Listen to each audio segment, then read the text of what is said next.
l'avais gardé. Ouais, voilà. Regardez ça, quoi. Ouais, tu vas jusque... Oui, je compose là-dedans. Toi, tu donnes la réplique, hein, tu te rappelles bien. Oui,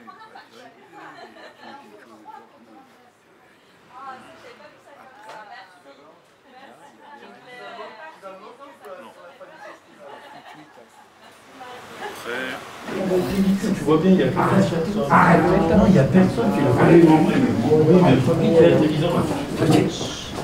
Mais j'arrive pas à les tenir. Après, moi, je rigole. C'est n'importe quoi. Désolé. Pied droit ou pied gauche?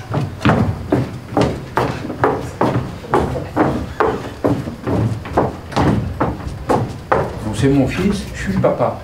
C'est moi le metteur en scène. Je fais que ce que je veux. Donc on a essayé de travailler sur un petit... Enfin voilà, on va vous donner à entendre un petit florilège de textes, plutôt de gens qui vivent l'histoire plutôt que ceux qui la font. Voilà, ceux qui sont dans l'histoire. Alors, on va commencer par la débâcle. Une autre histoire un peu plus... Aussi, peut-être. Un peu plus poétique. Ça s'appelle Ambrose. Ambrose. Ambrose, sillon de terre sans limite.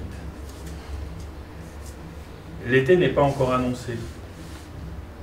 L'humidité du soir trempe les mottes de terre.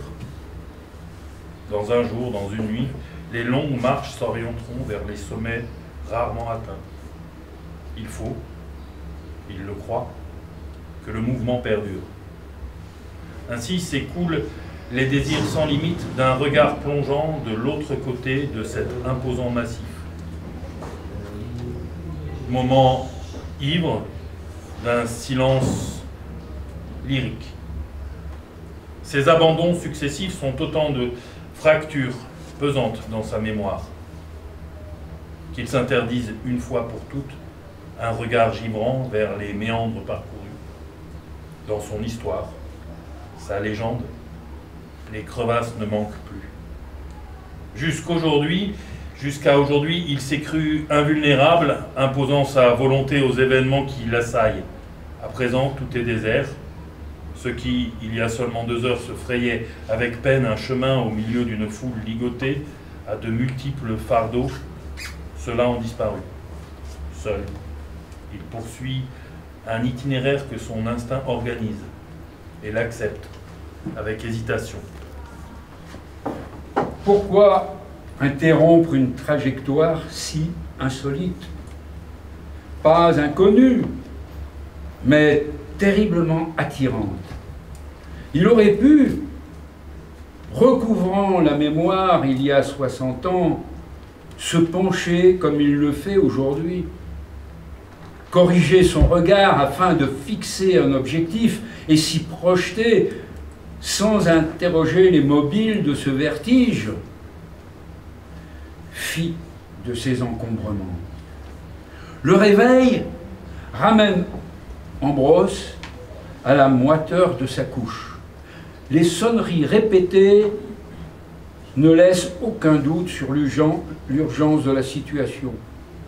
Le mécanisme précis et compliqué qu'il avait mis en place pour assurer sa sécurité avant de s'endormir a réagi à l'approche de ce petit animal curieux ressemblant vaguement à un chien.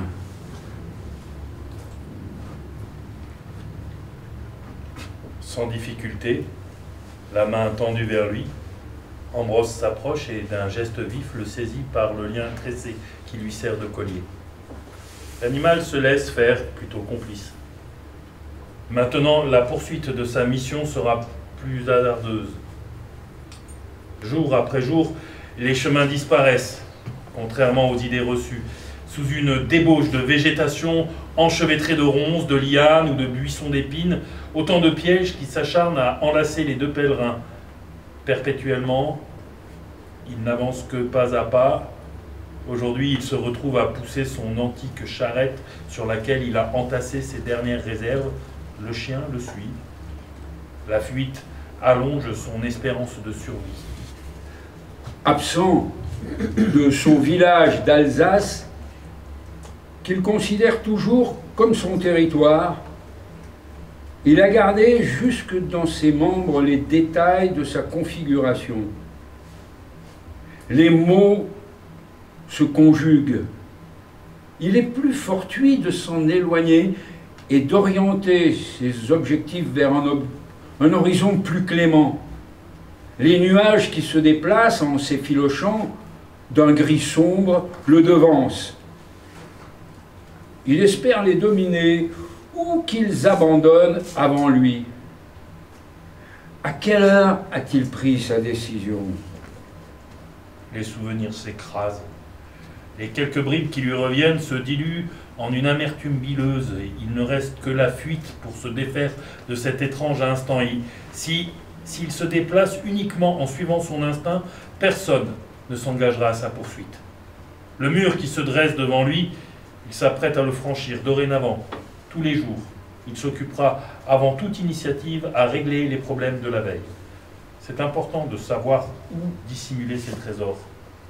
Ceux qu'il possédait hier encore, il s'est trouvé obligé de les céder contre une heure de sursis.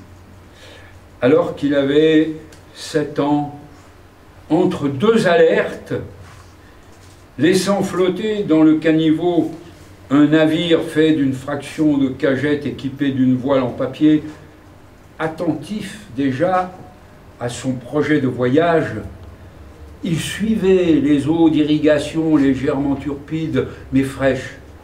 Ce n'était pas un jeu, c'était sérieux. Beaucoup de choses dépendaient du succès de ces choses invisibles. Sorcier, lui, plutôt sourcier. C'est la même chose, il arpentait les chemins comme s'ils étaient à lui. Et il en marquait le territoire par de petits indices incompréhensibles même de lui-même. Il revenait au même endroit, se sentait en lieu familier, examinait le sol, scrutait les contours apparents, suivait des axes menant nulle part, toujours chez lui, sauf aujourd'hui. Ça y est, le mur est franchi. Il ne se souvient ni par quel moyen, ni par quel mouvement ce fut fait, mais là n'est pas sa préoccupation. Il sait maintenant se servir de cette aptitude, à condition de se tenir toujours à distance raisonnable de l'émotion qu'elle engendre, être prêt et agir vivement. Attiré par le soleil couchant, le chien ne le quitte plus. Ambrose sait qu'à un moment, leur route se séparera, qu'ils se quitteront, mais se retrouveront. Assis, pour un instant de repos, il relit ce document administratif qui l'a métamorphosé. Allemand qu'il était, le voilà désormais français. Minutieusement replié dans la poche intérieure de ce qui lui sert de veste, c'est son seul bien, et pour lui, sa délivrance. En 1923, à 19 ans, Ambroise marcha jour et nuit d'Eschbach à Saintes.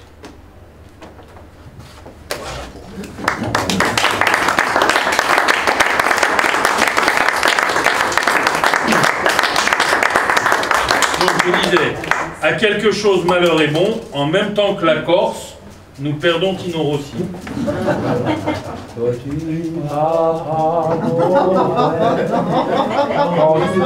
descendras du ciel avec des jouets par milliers, n'oublie pas notre petit sourire.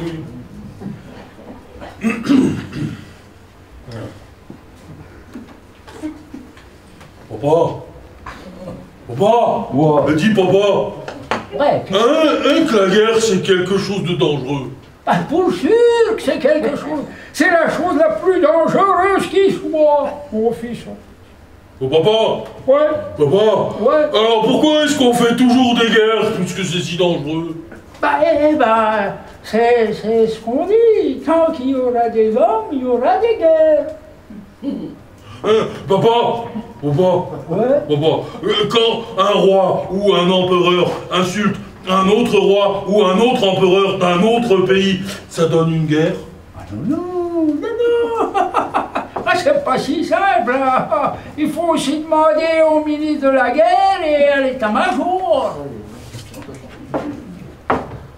Et papa, quand les messieurs de l'état-major veulent la guerre, alors ça donne une guerre? Mais non, il faut d'abord que le Parlement soit convoqué et que les partis décident alors de la guerre ou de la paix. Ah ouais, et c'est des bons partis comme la fille qui habite au-dessus de chez nous?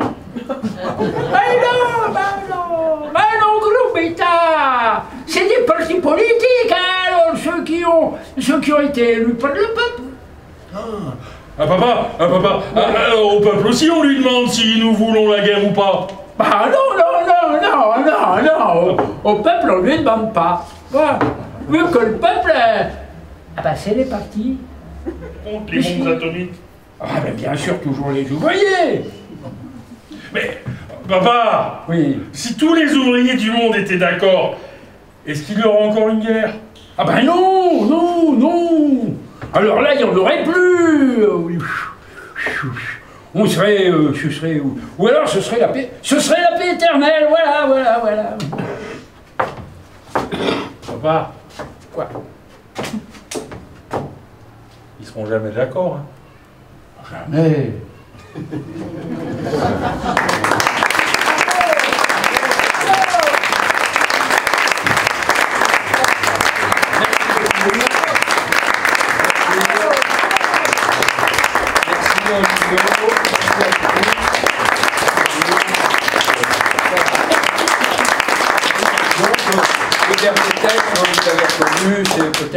C'est Karl Valentin. 1947.